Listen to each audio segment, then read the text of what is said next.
Hello friend, সবাই কেমন আছো? আশা করি তোমরা সবাই ভালো আছো। আর আমিও খুব ভালো আছি। আজকে যা গরম পড়েছে কি করব বলো।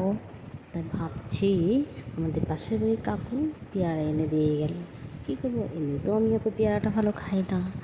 তো তাই ভাবলাম ঠিক আছে, এত কষ্ট করে যেহেতু কাকু দিয়েই গেল তাহলে একটু মাখা করে খাই। এর জন্য ভাবলাম ঠিক আছে, সবাই চলে এসেছে তো সবাই মিলে মাখা করে খেলে খুব খুব মজা লাগবে।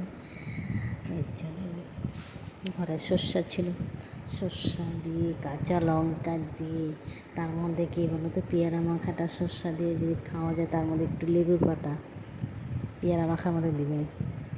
আর 1 টাকা দামের যে আমের আচার পাওয়া যায় না, আচারের প্যাকেট, ওই আচার দিয়ে মাখা করলে পেয়ারা যে এত টেস্ট লাগে না মাখা। বন্ধুরা, তোমরা যদি না খাও বুঝতেই পারবে না।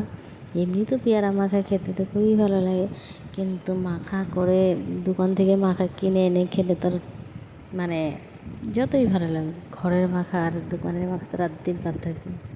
আর দেখো পেয়ারা মাখা করছে, মানুষে বলে না সুযোগ পেলে সবাই তো মশাও আমাকে সুযোগ পায়। দেখো কী সুন্দর হাতের মধ্যে এসে কামড় দিচ্ছে।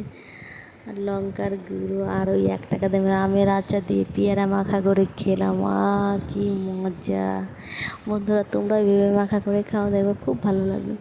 আমাদের তো কিনে খেতে হয়, আর যদি কেউ দেয় তাহলে। আর তোমাদের তো যাদের গ্রামের বাড়ি তাদের তো পেয়ারার অভাব নেই, হয়তো খাইতেও ইচ্ছা করে না, কিন্তু এরকম করে মাখা করে খাবে, দেখবে খুব খুব ভালো লাগবে।